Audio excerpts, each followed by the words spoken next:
And I think at the time I was questioning myself, what do I really want from life?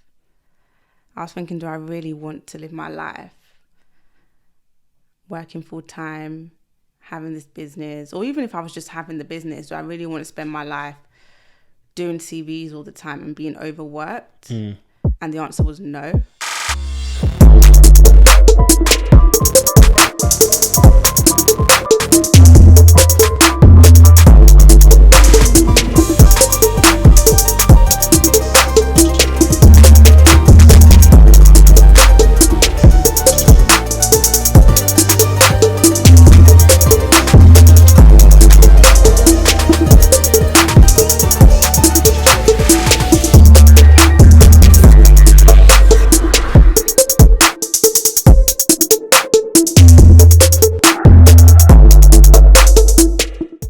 What's going on, people? Welcome back to the Blackprint, providing aspiring black entrepreneurs and business owners the blueprint to start your success story. I'm your host, Spainy, and today I'm joined by another very, very special guest. But before we get into all of that, if you're watching on YouTube, please, the Fantastic Four, like, comment, share, subscribe. That's it. If you're listening on Apple Music, please don't forget to give me a 5-star rating. That's all I ask for. And also, I've been listening to a couple podcasts recently. I've been hearing, if you're listening on Spotify, to press that follow button. So that's a new request now. If you're listening on Spotify, guys, I'm not leaving you out. You're now involved. Please press that follow button. But hey, guys, I mean, today I've turned my hat backwards so it doesn't look like I'm wearing the same hat from last week. But it's the same hat, unfortunately. I know I'm not going to fool you guys. But we move. Today, ladies and gentlemen, I am joined by the founder of CV Interact, Jenelle. Hi. How are you? Yeah, I'm really well. Thank you so much for having me. No worries. Thank you very much for agreeing to be a guest. Pleasure to have you on board and pleasure to start this conversation. I'm interested to pick apart your story. But before we get into that, for those who may not have come across yourself or your work or what you do, who are you? So I'm Jenelle, founder of CV Interact, which is a CV writing company. So providing CV reviews, cover letters, interview training, LinkedIn profile optimization, basically the full package to help individuals land their desired jobs. So that's what I do. And in my daytime work, I'm a HR specialist as well. So Nice. So working full time while running the business, yeah? Yes, indeed. Yes. Nice. And how is that? Yeah, it's a lot of juggling, it's a lot of prioritizing, but I'm getting the hang of it. I mean, I'm getting the hang of it. Yeah. No, nice. Yeah. I think that one of the reasons I was interested to have this conversation with you is because I remember back when I was working in retail, when I was working at Apple, actually, one of the ladies who worked there, this lady from America, her and her husband actually started like a similar type of business, CV writing and stuff like that. And within like 3 months, they packed up and moved to Spain. I was just like, whoa, what's going on here? This was a very quick, but yeah, apparently. So I didn't actually realize, like, forgive my naivety, if you like, but I didn't actually realize there was like at the time I didn't realize that these services were provided. So this was back in, so I was at Apple between 2012 and 15. So this would have happened maybe 2014. So we're talking like 7 years ago. So back then I didn't realize that there was this space, if you like. And so when they said, oh yeah, we're starting a CV writing business, I was like, okay, that sounds pretty cool. But it made sense. I was like, right, yeah, I mean, I guess people might not necessarily have the skills to write their own CV properly. But then when she was like, oh yeah, see you guys, we're leaving, we're now moving to Spain, bought this sick place in Spain, and like they were just working from their poolside, I was just like, rah, I missed a trick. It's all online. That's the thing. You can work anywhere doing it, really. That is mad. But hey, okay, cool. So we will dive in then into your story then. And so, how long you been doing CV Interacts for? It'll be 2 years next month, actually. 2 years next month. Do you remember the date? I don't, which is really annoying. Nah, fair. So what, March next month? Okay, at some random date in March, maybe like the middle of the month, I'll message you. Yeah, I feel like it was early, middle, of March. Fair. Yeah. All right, cool. I'll reach out and say happy 2 years to CV Interact. Okay, cool. So about 2 years, right? And so prior to that, then what were you doing? So HR. So I was actually working in a law firm at the time when I started CV Interact. So I was and I was doing a lot of graduate recruitment. So I was looking at a lot of CVs, cover letters, interviews, assessment days, etc. And I just realised that a lot of people need help with this kind of stuff. And at the same time, I had my friends, because I was in HR, people asked me to review their CV and give my feedback. And I really saw this gap that people needed help with, which is kind of why I originally started CV Interact. Yeah. And so your own personal education, is it kind of geared towards HR, or were you kind of in a different field and then you found yourself in HR? I've always done HR. So Yeah. I'm 8 years in HR now. So yeah, and I've always had a generalist HR role. At the moment, I'm in FMCG, working specifically for an alcohol beverages company. So that's really, really fun.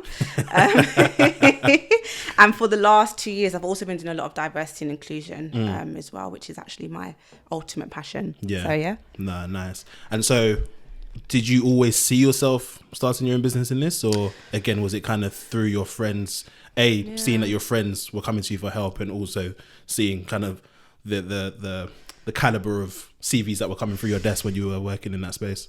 Yes, it was a combination at the time. It's so funny, right? Because when I first started, I was doing CVs for $7.99, which is, really, really cheap. And when I started, I never really had a vision or a plan. I just knew that this is my expertise. I knew I could help people get jobs. And I just kind of ran with it, really, and developed it over time. Yeah. And so a lot of those skills then came from working in HR, you'd say, presumably.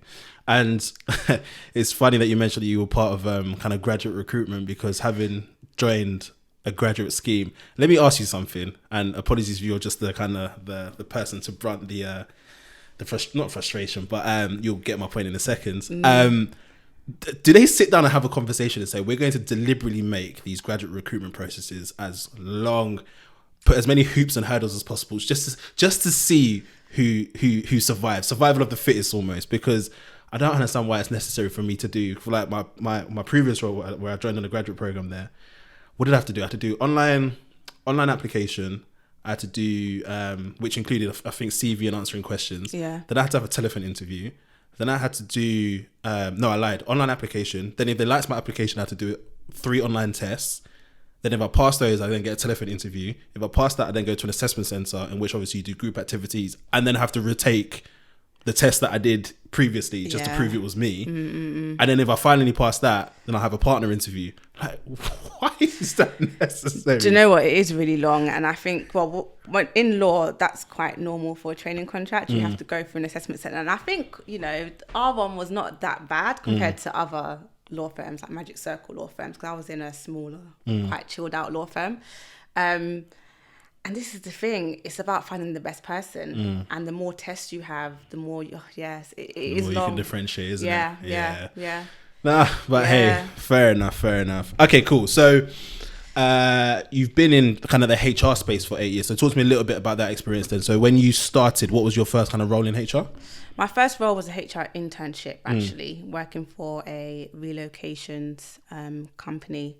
And then from then did that for 6 months. Then I got a HR assistant role in the city for a cybersecurity company, which was completely different to where I came from. And I remember leaving that one because I wanted a promotion and they weren't going to give it to me. I resigned. Then they wanted to give me a promotion with like a small pay rise. Didn't take it, moved on to another tech company. Didn't like it there. Moved on to law, which is where I started to get really, really good experience. Was there for just under 2 years, and now I'm in FMCG industry. So, but it's always been generalist HR responsibilities, with the last few years being doing a lot of diversity and inclusion as well. Nah, nice. And so, you said you're in the FMCG space. You said for a beverage alcohol. Yeah. So I should have got you to bring some down, because I'm. I should have, innit? Could have had a little drink. Yeah, that's my guilty pleasure, unfortunately. What obviously you don't need to say the brand name, but what is it? Vodkas or rums, or it's kind of a mix? It's whiskey, actually. Whiskey, gin. So Jack Daniel's is our signature brand. Okay, yeah, definitely should have got you to bring some of that JD honey or that apple. I can get you some, don't worry. I get like an allowance, so I can always bring you some. Nice. I might have to whisper this. You might just be my favorite guest so far. No, but okay, no, nice. So so you started to develop, you feel your skills more so, you learned the most in your law firm role. Yeah. 100%. So I guess what was it there that allowed you to do that then? If that makes sense. What was it in that role that you started that it was like, okay, no, I'm actually learning in this role now. What happened there? It was the stakeholders I was working with. So I had, different practice areas I was looking after, and there was a lot going on, like different employee relations issues, different processes, and just the expectations of those stakeholders as well. Because some of those stakeholders were partners who were quite demanding, actually. And I had a manager who just gave me loads of projects, just gave me exposure to different areas of the business, different areas of HR. So I was really lucky, actually. I was really, really lucky. Yeah, no, nice. Yeah. And so was it kind of a conscious thing then, or was it kind of almost, not necessarily products of the environment, but what's that word? Like a byproduct, if you like. Yeah, I guess byproducts of your environment, I guess would be the better way of putting it. In terms of that development in yourself, was it did you consciously say, okay, all of this is around me, and so, because I think it's very easy to be in a situation where you can learn from something, but then to just take it for granted and not kind of learn from it. Does that make sense? For me, and this is how I've always been, I'm a bit in a different space now, but I was very career driven, and I would always apply for roles. Even if I met like one requirement, I would apply for it and I'll put myself out there. Yeah, I would really put myself out there because I have a lot of work ethic. I'm a quick learner, and I come from a very ambitious household, and that's all I see, and that's what I want it to be. So I would always connect with people and network with people and speak to other HR professionals as well, and say, what did you do to get to where you are now? And then I would take their advice and take those tips and put that into practice. So I would say it's definitely that. And because I was picking the right places to work, that opened up more opportunities to learning more about HR. So that's kind of, how I've always been, really. Yeah. No, and that's what I tell my clients to do as well. So it's really just important. Apply for that. Yeah. That's very interesting, because although I'm quite a confident person, I'm the complete opposite when it comes to applying for roles. If I could meet 9 out of 10 criteria for a job. If I see that one this previously, by the way, if I see that one that I'm like, I don't quite make that, I instantly think that they're just going to reject me. And I'm just like, do you get what I mean? I'm sure there's a lot of people like that as well, though. I think there is a lot of people. I've worked with so many people, and you do get some people that feel that way, but it's about having that confidence and pushing through. And I think being in HR, that's what I've seen. And typically white men, they are asking for everything. Even if they don't meet any requirements, they're negotiating salaries. They're always asking. I think, when you don't necessarily come from that kind of background, you don't really want to ask, or you feel like you can't ask, or you lack the confidence. But we all need to be more confident, and if we see something that we want, do what we can to get to that position. So that is a very interesting point you've just made there, because now this is going to probably take us on a completely side conversation, but it reminds me, so the graduate role that I was previously referring to, that I joined and obviously went through all those processes, whatever, that was for one of the big 4 accounting firms, right? And I remember during, I want to say, Black History Month. I could be wrong. It could have just been like a general diversity and inclusion kind of meeting, if you like. Yeah. During that meeting, I don't know why I remember this so vividly. We were having a conversation about exactly that, basically, and how in those types of places, I'm sure it's the same thing at the law firm, right? Every year you have to kind of state your case as to why you've done so well and how you've met your objectives for the year and all that type of stuff, right? And so the conversation was around how ethnic minorities seem to always sell themselves short. Yes. And I remember, I think it was an Asian guy who came up, and he was like, he basically said it's because kind of inherently our parents and kind of subsequently us, or in turn us, we've always been kind of made to feel like we should feel lucky to be, or so grateful and privileged to be in that position that we are in. Whereas for non kind of BAME people, it's very much kind of, it's just how life goes. It's just what happens, and it's part of their everyday kind of society and how they were brought up, right? And so they are able to sell themselves more, and even as probably you've just said, almost just paint things in a picture that just makes them look so much better. And so would you agree with that statement, or what's your take on that? Oh, 100%. 100%. And I think I would say it's really a immigrant mindset, really, that, you know, coming to this country and being able to get a job is good enough. And that mindset's been passed down to our generation. Just taking the first salary that you're offered and just being happy and content in your job. And it's a massive issue, and that's what we need to break out of. And that's what I'm always telling with my clients. It's to try and shift in that mindset. And like, for example, when it comes to getting jobs, never accept the first salary. Always negotiate it. And this was actually when I was working in cybersecurity. And in that firm, I was the only black person for a year, and then another black person came. So there was two of us, and there was about 90 people in that office. And I remember every white person would negotiate their salary. And to me, this was new because I never negotiated my salary. Yeah. And I was like, wow. And they're asking for thousands of pounds more. And I was like, oh my God, like, this is a new world for me. And what was even more funny is that, you know, half of them that did get the job, they weren't even that good at their job anyway. So it's a case of... But it's having that confidence and, you know, being able to articulate yourself of why you need this pay rise and why you want a high salary. And I feel like ethnic minorities, so I don't even like the word ethnic minorities, because we are a global majority when it comes to ethnic people. But this is how we need to start thinking and acting. And I do think also, I don't want to go too much off track, that this is one of the reasons why there's an ethnicity pay gap. Because we're not asking for money, whereas our white counterparts are asking for money. So yeah. No, that's a very interesting point. Well, thank you for your take on that. No worries, I think that's actually the first time I've had that has been brought up since this conversation. This conversation was like 3 years ago now, 2.5-3 years ago now. So you know, that's an interesting take. So it's good to hear it from a kind of a black person within kind of the HR space. So thank you for that. And so what were you seeing? Because earlier you mentioned part of the reason you started CV Interact was because you were seeing things in particularly like graduate applications that you were just like, what's going on here? Like, what type of things were you seeing in those applications? They just weren't good. Even interviewing for, you know, general roles as well. And they just weren't, I don't really know how to explain it, but I was thinking, I remember just thinking, I could help you here. I would have done it this way, etc., etc. But I think, because when you think about it, where do you learn these skills? Yeah.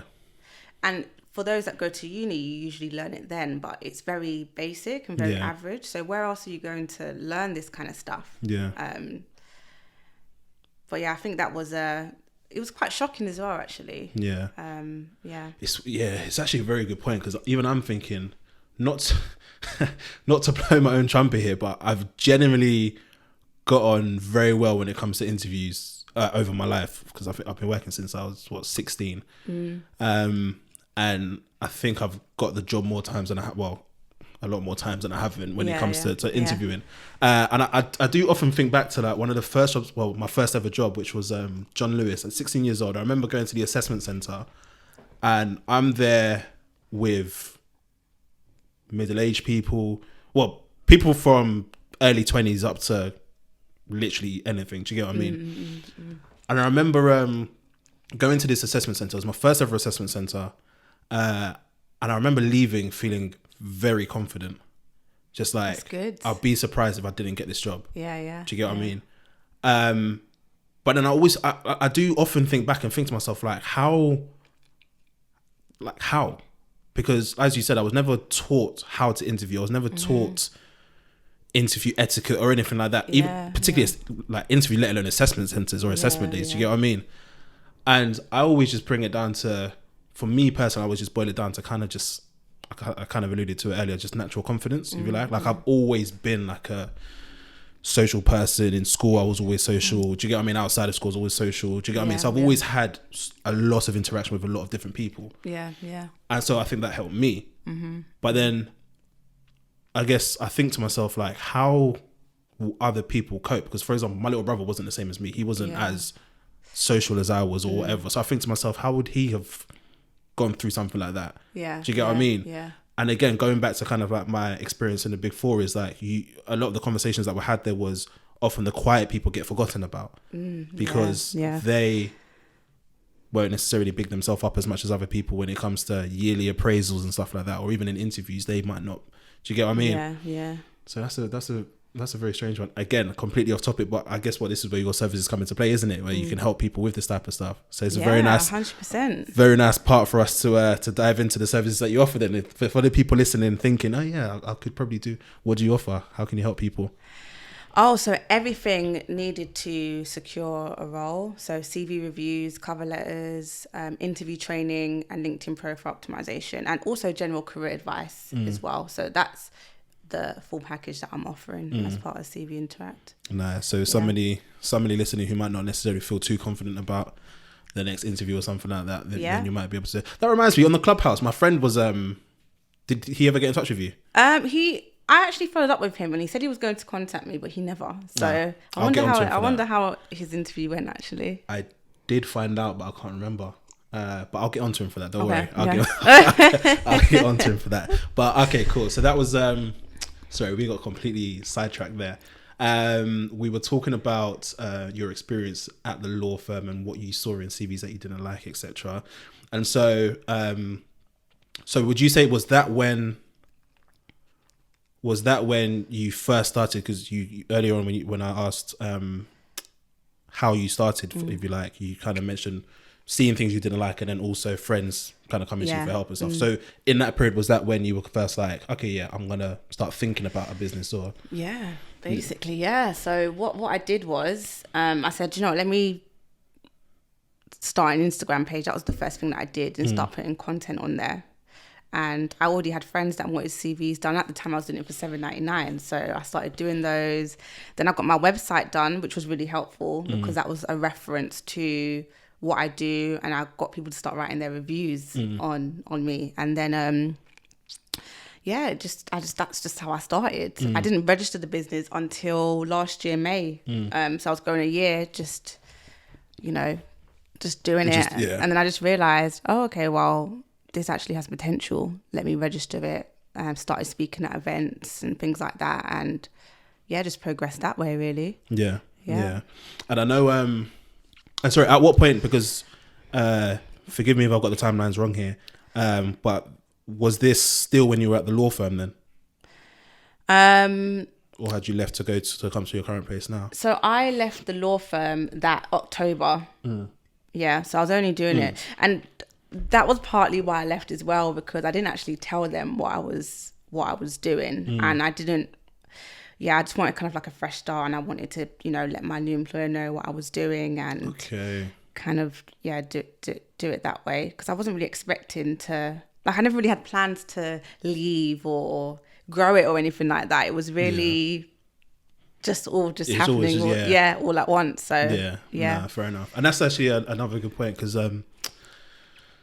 in terms of telling employers about like side businesses, if you like, most times they're obviously side businesses to begin with, right? What's your advice on that? Would you tell people you should tell your employers? Or so in the first instance, I think people should go to their contract because it will say whether there's usually a clause on conflict of interest, and it will outline what would you do, certain activities that are considered a conflict of interest. And some of them say that if you do have another job or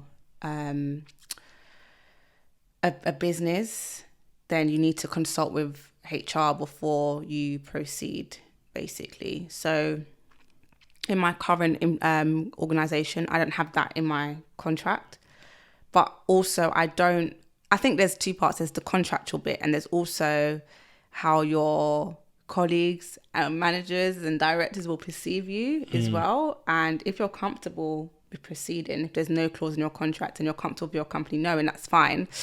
But I don't really put a lot of stuff on my LinkedIn just because I'm just not comfortable doing so. So I think everyone's different, but those two things need to be looked at before proceeding, really.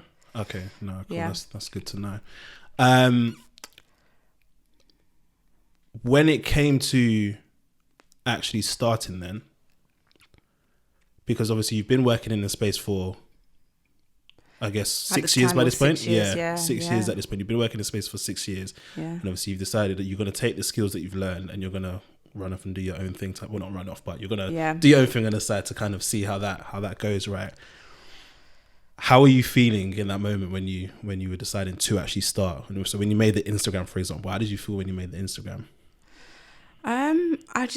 So at the time, right, I probably should have mentioned this before. At the time, CV Interact was only focused on ethnic people because that's my passion. Well, my passion is Black people, but yeah. So it was focused on ethnic people, and it was actually focused on students and graduates because that's where I was seeing these problems, basically. Yeah. So at the time, I just felt like I was giving back and helping people. I wasn't looking at it from a business perspective. I was looking at it from, this is what I enjoy. I'm helping people, and that's kind of that was my mindset at the time. Yeah. Yeah. No, that makes sense. And so, because you kind of mentioned earlier that your pricing was probably a bit too low to begin with. Yeah. How did you come up with that price, and why was it too low then? I think I asked. I'm in a WhatsApp group called Now You're Talking, which is a really, informative group for women and people in careers that their own businesses, etc. And I asked the question, how much would you pay for a CV? And I remember a lot of people saying they don't think they should pay. Or for someone to do their CV for them? Yeah. Really? Yeah. And I remember, and so some of them let me get you. What, you don't need to go to the interview either. Just get given the job. Well, yeah. So this is the thing, right? It was kind of like, okay, but I wanted to, and I think it's a shame, and I still kind of suffer with this now. But it's a bit of not really feeling confident in yourself. And did my research for other companies, and I said, oh, I'm not a big company. Why would I match their prices when I'm not them? I'm just me doing my own thing, really. So that's kind of how, I don't know how the exact 799 came from, but I remember thinking, I wasn't supposed to calculate. I remember thinking, do you know what? Because at the time I was also thinking, I just want clients now. So I was thinking, how much would they pay? And that was my mindset at the time. And so, okay, I'll come back to the 799 thing. How did you get your first clients? So my first clients were friends. Okay. Who recommended me, and then they recommended me, and then they recommended me. Yeah. And then as I developed my Instagram page, I started getting people through Instagram. So most of my clients actually come from Instagram. Okay. So yeah. Nah, nice. Okay. And so, at what point did you say, okay, yeah, 799 is a bit mad. Let me up the price. So when I was drained, because what was happening was I was getting loads of clients. Really? Yeah, I was getting, I could say around 25 people a week that was coming through. And my turnaround time at that time was 5 days. Wow. And I was thinking, $7.99 for these 25 people. How much is that? Like, I'm not good at maths, but it's like probably I'm this drained, and I'm working full time. I'm waking up at 5 o'clock every morning to do my CV work, coming home do my CV work, weekend do my CV work. And not only that, people are getting jobs, and I had to put it into perspective. You're paying $7.99 for a CV, and you're getting a job for how much is your salary? Yeah, it doesn't make any sense. Yeah. And so you decided to up the... Yeah, I decided to up my prices, and that happened gradually. So that happened gradually. So I started off at $7.99, and gradually worked my way up. And now I'm charging minimum $59.99 for student and graduate. Depending on your level, it goes up. And also, along with my competitors, so these big CV companies as well, just... keeping an eye on what they're doing. And and that's another reason why I up my prices, because I've had people that have used those big companies and didn't like them, so they came to me. Really? Yeah. And so what would your advice be to somebody when it comes to pricing then? when it comes to pricing their services? Would you have any kind of words for them? I think it's a journey. And I can only speak from my experience, but my experience was more of like a confidence thing and not really knowing the value or believing in the value. And I think I still get that now, because when my clients reach out and they say they've got a job or they've got their interview, and I feel like, wow, I still feel like, wow, I feel so happy and feel like, oh, that was me that actually helped you doing that. But I think it's definitely what value are you providing and how much is that value worth, rather than thinking about how much is this person going to pay, because that's a bit backwards. It's not really about that. It's about how much value are you adding, and pricing your services based on that value, not based on your worth, but based on your actual value. But there's a lot to it, if I'm being honest, Dan. There's a lot to it because, and this is something that I've also learned, because I've actually got a coach now, that who are your clients and what are they going to pay? So now I'm actually in the process of transitioning my business, because I want to support a certain type of person, so someone that has experience, and these people would pay for the service rather than someone that maybe doesn't have that much experience, and that also comes to play as well. Not everyone can be your client. I thought that at the beginning, because everyone uses CV, but no, not everyone can. Not everyone can be your client. I think that takes a certain amount of growth as well as a business person to realize that, right? It's really been a journey, if I'm being honest, and I'm really looking forward to the future. But you learn on the way. You really learn on the way. So. No, nice. And so talk to me. I know earlier on we kind of touched on this a little bit, but talk to me about kind of like the early days, because especially just now you went into a little bit more detail where you said you were going to work, coming home, doing a number of CVs. Like, what was that period like? And like, how did you keep motivated as well to keep going? Because a lot of people probably something's gonna have to give at that point. And I guess you said, I think, well, you kind of alluded to obviously upping your price, and therefore obviously demand probably drops a little bit, so that you were able to manage it. But before that, how were you managing that? God, it wasn't easy, and I think at the time I was questioning myself: what do I really want from life? I was thinking, do I really want to live my life working full time, having this business, or even if I was just having the business, do I really want to spend my life doing CVs all the time and being overworked? And the answer was no. And it was, and I still I guess I still do have these kind of challenges, and like my social life kind of went downhill. And again, it's a case of, what do you want in life? So I think I started thinking, what do I really want in life? How do I want my life to look like in a few years? And I worked backwards from them. And that's another thing. As I raised my prices, I remember when I raised my prices, I started getting more clients. Could be opposite effects of what you were thinking would happen. I started getting more clients, but I just managed myself. So, my turnaround time is kind of different now. So it's 7 to 10 working days now.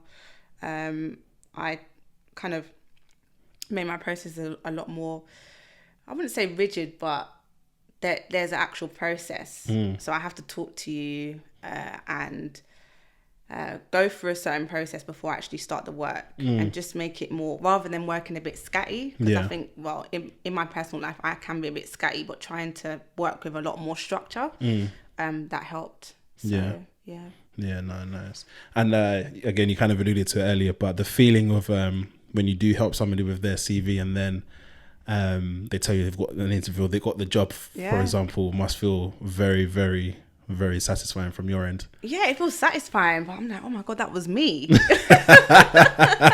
It's but it should be like, yeah, that's me, because I'm really good at what I do. And I know that, but I think sometimes, I guess it's a bit of imposter syndrome, isn't it? Yeah. That, I have. So. Yeah. Fair enough. I'm just thinking it must actually be sick if someone goes through the whole process with you from, okay, I need you to help me write my CV. So you help them write their CV. They then get an interview. They call you up and say, oh my God, I've got the interview. So you then help them with interview prep. Yeah. They then go to the interview, get the job, or they've been offered the job, and now you're helping them with salary negotiation. That just must be so sick to see. Yeah. I think, it's very, very rewarding. I must say it is really, really rewarding to know that I'm helping people. That's what it's all about, right? And obviously, as you said at the start, it was all about giving back to begin with. That's something that's very easy to see how you're doing it. But then even if somebody doesn't get the job, because you obviously can't hold their hand through everything, you can't do the interview for them, right? So even if they don't get the job, I guess you've still done your part, because you've probably given them tips and skills that they'll be able to use for the next one, isn't it? And help them with their confidence and things like that. So it's been a good journey so far, and I guess it's more because I still talk to a lot of my clients as well, and that's another thing. It's about, I have a lot to give, but I try and empower them to, and that's why now, for example, I do your CV, but what's next? I've provided everyone with a guide of how you can do this moving forward. You can actually do this on your own, and empowering people to take that ownership. And so is that something you provide through the kind of the individual's process, or do you provide like group, like do you have courses on that type of stuff? No. Not yet. Not yet. I'm thinking in this day and age that we're living in, courses are the way forward, isn't it? So that would probably be a good thing to start. So I'll be looking out for those ones when they do come. I'm gonna hold you to that, I'm gonna hold you to that. Make sure you get them courses. I'm not sure when, but no, that's fine. I mean, it could be in 5 years' time. It's coming. Good stuff. And so, talk to me about at the moment, what is like an as typical of day as possible. What does that look like for you at the moment? Okay, so at the moment, I suppose I'm still working. So at the moment, I wake up in the morning. I wake up at 5 a.m. every morning. I do my 15-minute meditation. I read for half an hour. Then I get dressed and I start my CV work. Then I log on to work at 9 o'clock. And also, because I offer consultations with everyone, I'll use my lunchtime doing those consultations. And then I log off at 5:30. I go back to CV work until 10 o'clock. So it's a long day. Yeah.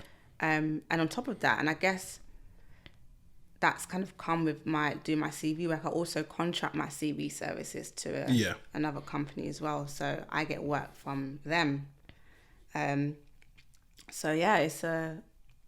It's a lot of work, to be honest.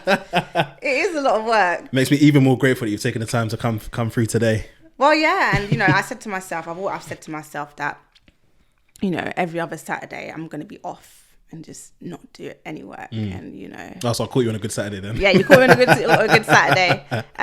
But what has also helped, and this is where I was struggling as well, because, I had my business separate from my work. When it came to like my daily priorities and things that I wanted to finish, and I've just combined them together, just to make sure that everything that I said I'm going to do, that I'm doing them, and that I'm finishing them as well within set deadlines. So nice. How do you deal with I'm completely presuming that this has happened just through the nature of the work. But how do you deal with dissatisfied customers or dissatisfied clients? Have you ever had any? Yeah, I have. Yeah, how do you deal with them? I have actually. For me, so CV Interact, one thing that I take pride in is my service and making sure that all clients are 100% satisfied with the work carried out. Like, that is my kind of promise, I guess. So when I have had a client that is dissatisfied, it's about getting on the phone, finding out exactly what they're not satisfied with, and then correcting it straight away, basically. And this, again, I think this is why, going back to the niche, because I've learned that, so my key strengths are helping people that are experienced in their field. I get positive outcomes all the time. So, for example, the most recent dissatisfied customer wanted to get into music, and that's not really a key strength of mine. So when I did the CV and the cover letter, they weren't, satisfied with what the work carried out. So I just took the opportunity to work with them more closely to find out what they were looking for, and then I implemented that into my work. Okay. Yeah. So, okay, nice. I like that. So it's kind of spinning the negative into a positive in the sense of, okay, you're not dissatisfied. We can both learn from this. Yep. How can we move forward type of thing. Yeah. And then drilling into what it was that they were after in regards to their CV in an industry that you weren't particularly experiencing yourself type of thing. Yeah. No, I like that. Because, I mean, it's always about learning, right? And even the most skilled, the most mastered people in anything, there's always something for them to learn, right? And so 100%, and I'm open to learning. Even I got feedback the other day from literally 2 weeks ago from a client saying, it'll be a lot more easier if I could book a consultation through your website, and that's on my website now. Because before it would be a case of somebody will upload their CV on my website, and then I email them book the consultation, but like having that more seamless process in place. So I'm always open to feedback because I want to make sure that I'm adding the most value to my clients. And it's just something that I ask from everyone, really. Yeah. Nah, nice. Okay. And obviously, given the current climate we're living in, obviously the last year or so has been almost been a year. COVID, isn't it? Has been very challenging for everyone from a mental health standpoint, from a work standpoint, from a even physical health standpoint, right? Yeah. How have you professionally and personally coped over the last year with coronavirus? And so personally yourself, how have you been? How have you been doing? Have you been keeping well during COVID? And then professionally, work-wise, because obviously you're still working, has that been okay? And business-wise, so CV Interact, how's business been? I imagine in a time where, unfortunately, obviously a lot of people have been losing their jobs, but that in turn means a lot of people need CVs done, right? So the business side has gone up. So it's a really good time, even though it's not a good reason. It's a good time in terms of the business. I think personally, I'm very up and down, if I'm being honest. So like last weekend was not a good weekend, and I just allowed myself to be depressed, basically, and just, and I think it's allowing myself to feel, and that's what I'm trying to do more of. If I'm feeling down, instead of trying to fight it, to actually feel it and accept this is how I'm feeling, and know that or hope that tomorrow's going to be a better day. But I think the whole point is to feel, and I actually learned this from therapy because I was doing therapy last year, and I think I'm probably that typical strong black woman where you're just firefighting in life like constantly, and I allow myself now to be emotional and be down, and it's an even more complicated because of COVID, and I'm not outside, but I'm trying to go out more. I go for walks more. I'm trying to do, and the whole every other Saturday thing is very, very new. So I'm doing that for my mental health, so that I'm just focusing on something different rather than doing the same things all the time. When it comes to my work's really good. I have a really good manager who supports me and embraces me, and there's just lots of like projects and things that I'm working on, and I just have a very supportive team. So that's been really good. And the business, like I said, it's gone up. And it's just about me taking this time while I'm not commuting into work to focus on the next steps of the business, which is what I'm doing at the moment, focusing on what I can do as a next step, how I can add more value to my clients. That is my priority at the moment. Yeah. But I allow myself to take those breaks, and when I'm feeling down, because I wake up, during lockdown, I don't know what mood I'm going to be in, Yeah. I do not know what mood I'm going to be in, but whatever mood I'm in, I try and embrace it and understand that it's a difficult time and just try and get through the day. Yeah. No, that's I think that's important as well. Embracing it Because I guess obviously you mentioned earlier that you are quite determined and quite a determined individual. So I guess you always know you can embrace it because you always know at the end of the day you will come through and you'll be stronger for it and you'll be on to the next and thinking about what my next moves are, right? So no, that's good. But overall, that's good to hear then that you've been doing well, and obviously business has been doing well and stuff like that. As you said, obviously I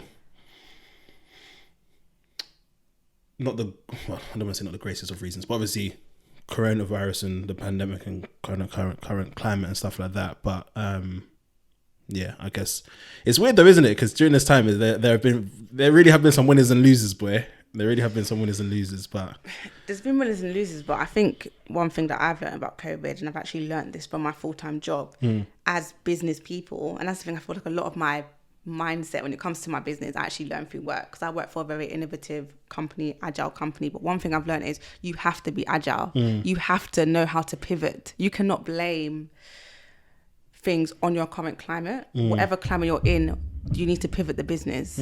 That is just, and that's why we have winners and losers. And it is a shame, and because the losers, obviously it is a shame. But you need to be on your toes. What is the next step? I'm losing now. What can I do to become a winner again? But again, mental health as well. I feel like people are forgetting that a lot of people are struggling, and people are taking it differently, basically. But we are in our own lane, and this is our own journey. And I know social media makes it kind of feel like you're not, and it can make you feel like I'm doing shit compared to X, Y, and Z. But you're on your own journey. Yeah. Even in or outside of COVID, you're always on your own journey. But having that pivot mindset, that agile mindset, that innovative mindset is such a must.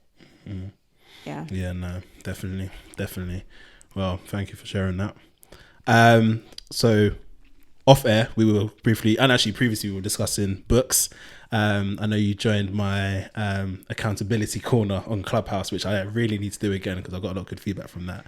So yeah, you did. I was waiting for it. Yeah. You know what it is? It's because I was explaining to my boys. It's like, I'm not gonna lie. I don't know what. It's annoying because Sundays is probably I feel is the best day to do that, because obviously you're setting up for the new week, and obviously Sunday's like the wind down from the previous week's Sunday evening. You're setting up for the new week, right? Yeah.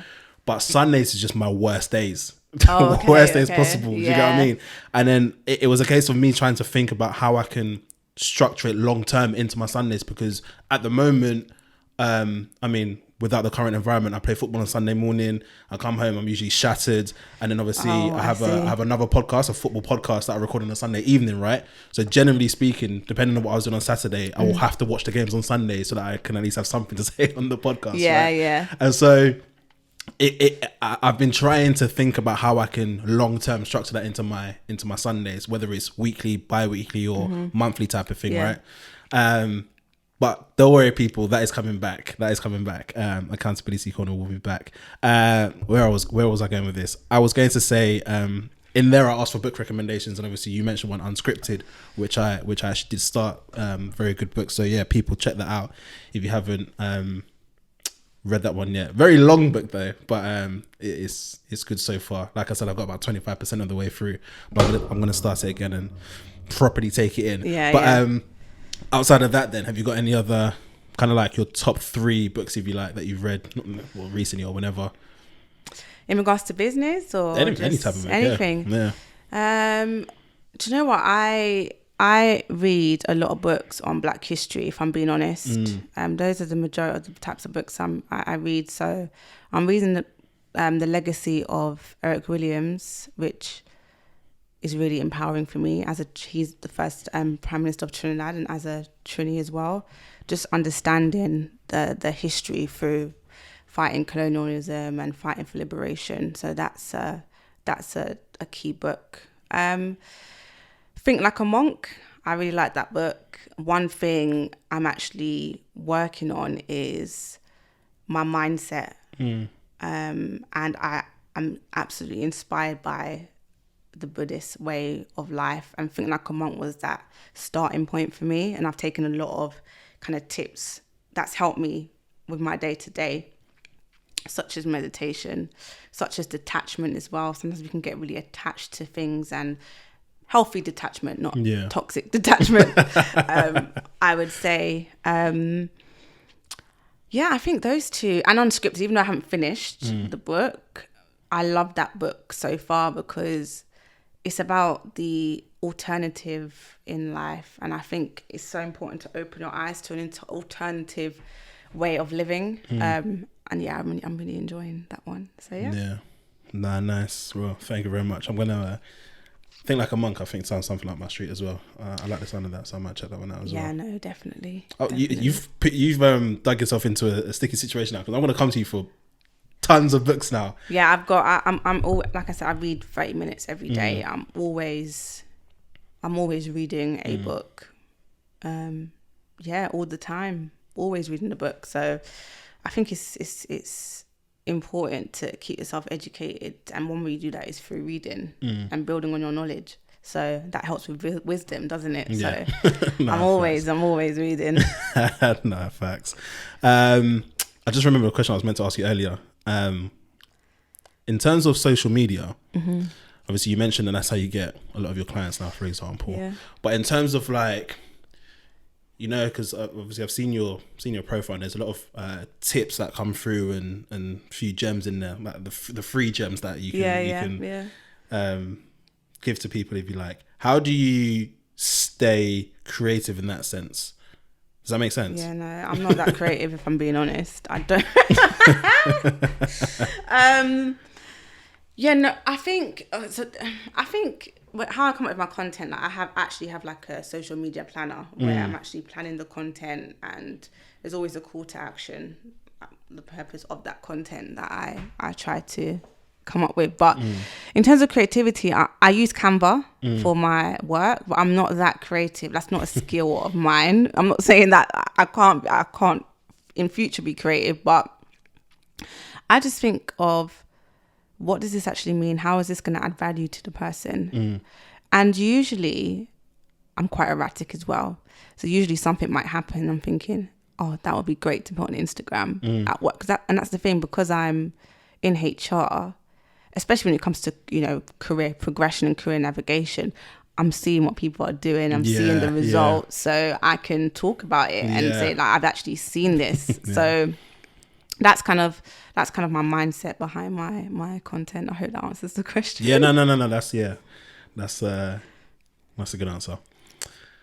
Well, I like that. That's been I've enjoyed this conversation. That's been good, particularly the piece around what we were discussing earlier about kind of ethnic minorities and the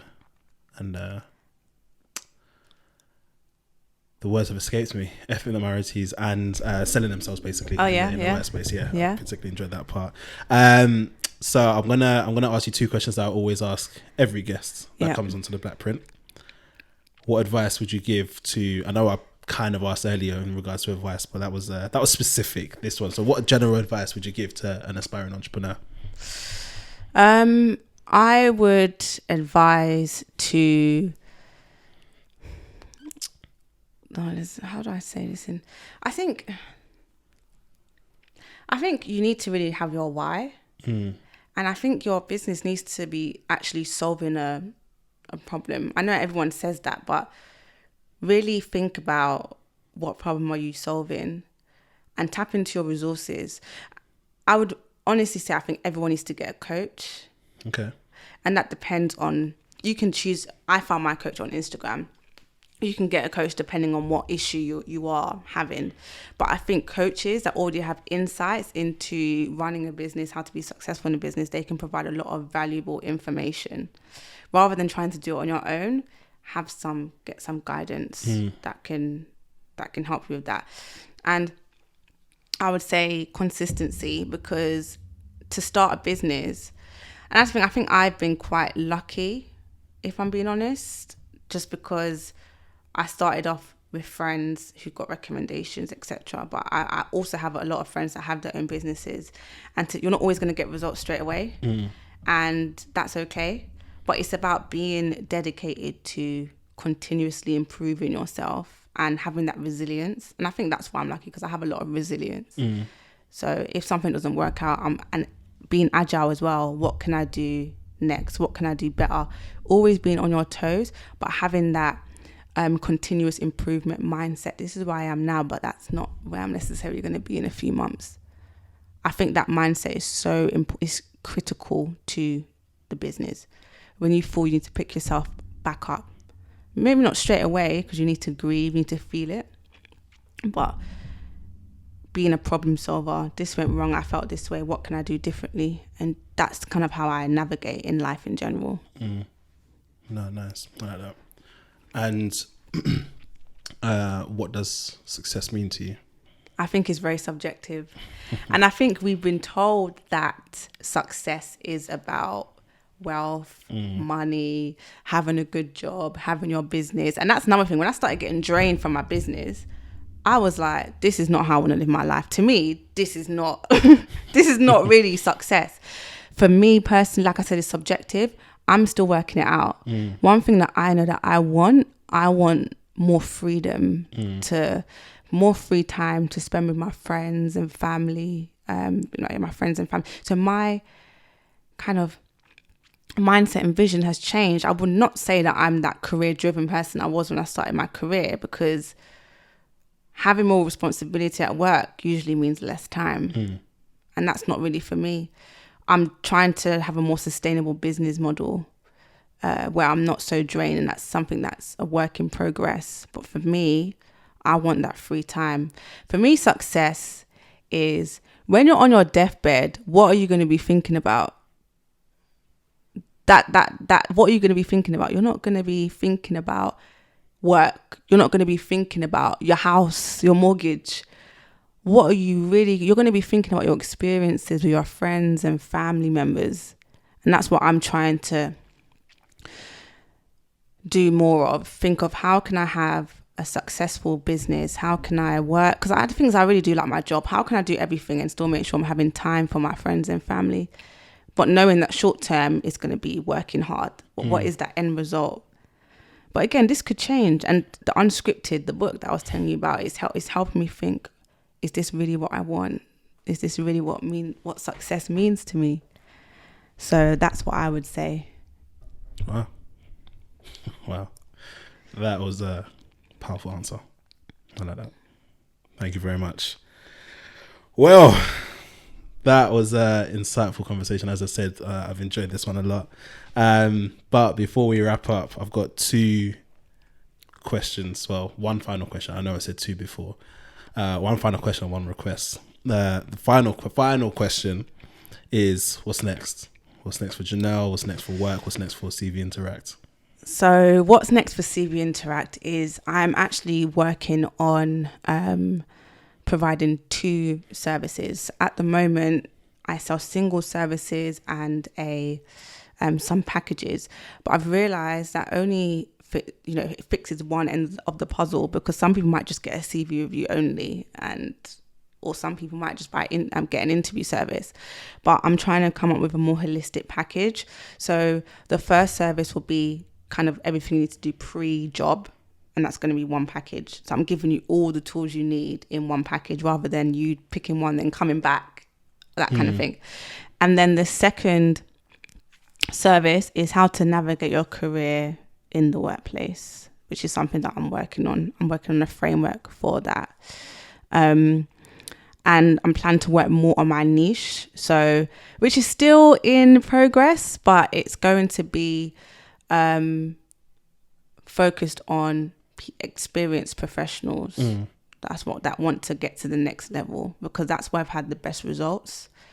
And I want to make sure that I'm working with people that are ambitious and have that drive to invest in their careers. So that's kind of what I'm working on at the moment. And just in regards to, I've also thought about, this all ties in with my life, and I want to be making a net income of 5k a month from my business. That's what I want to be doing, working with a handful of clients, offering holistic service and charging high end. That is going to be my business model, even though I'm still in progress working it out. In regards to work at the moment, and looking in the future, I'm still uncertain. I really like HR. I really like diversity and inclusion. But what in terms of what's next, I'm just taking it as it comes. I've got my goals that I'm working on at work. I've got a supportive manager, but I'm not planning on leaving my job anytime soon because of those key skills that I am learning. And in regards to just in general, like I said, that continuous improvement mindset, I'm just trying to get through life like everyone else, really. And, keep my knowledge up to date by, reading, learning from people. I've got my coach now, and really just trying to enlighten myself and think, how am I going to be happy? What are the things that I need to do? Because I'm 28 now, and you're approaching that age of 30 where, and that's something that society's just put in our heads, isn't it? When it's like 30, you should be X, Y, and Z, yeah, etc. But just really thinking about, how am I going to get these freedom goals? How am I gonna flourish my relationships with my friends and family? That is so important. I've learned that is so important to me, to really work on that. So, that's it really. Yeah, no, nice. For anybody who wants to either keep up to date with what's coming next for yourself and for the business, or anybody who wants to get in touch regarding services, how can they? Well, you can I'm very open. You can either contact me on my phone number, so 07879 385 143. My website, which is www.cv-interact.co.uk, and my Instagram is cvinteract101. So contact me however. Instagram, you get all the content that I've been producing that, I hope you enjoy. And if you're interested in the service, just hit me up and we can arrange a free 30-minute consultation to find out more about you, and then you can find out more about me and how I can help you. Nice. Well, Jenelle, thank you very much for this Thank conversation. you for having me. No worries. I've said this a couple of times now, but I've enjoyed this one. It's been good. So I appreciate you taking the time to come down and have this chat. Really appreciate this. And I wish yourself, your career and CV Interact all the best for the future. I will be keeping a keen eye, checking in on updates and progress. And also, like I said, I'll be holding you to those courses whenever they do come. Like I said, be it 3 years, 5 years, whenever, as long as there's something working in the background that we can expect them to come. But thank you very much. And I wish you all the best. Thank you. No worries. Well, guys, another episode in the bag. Jenelle, founder of CV Interact, has come down today to have a chat, have a conversation. And it was a good one. So if you liked it, like I said at the start, like, comment, share, subscribe, all of that good stuff. If you're listening on Apple Music, don't forget to give me a 5-star rating. Leave a comment as well. Let me know what you like and don't like about the podcast. And for the Spotify guys, you thought I left you out. I haven't. If you're listening on Spotify, please give us a follow. Well, guys, this has been the Blackprint. I've been your host, Spainy, joined by my lovely guest today, Jenelle. Catch you next week. Peace.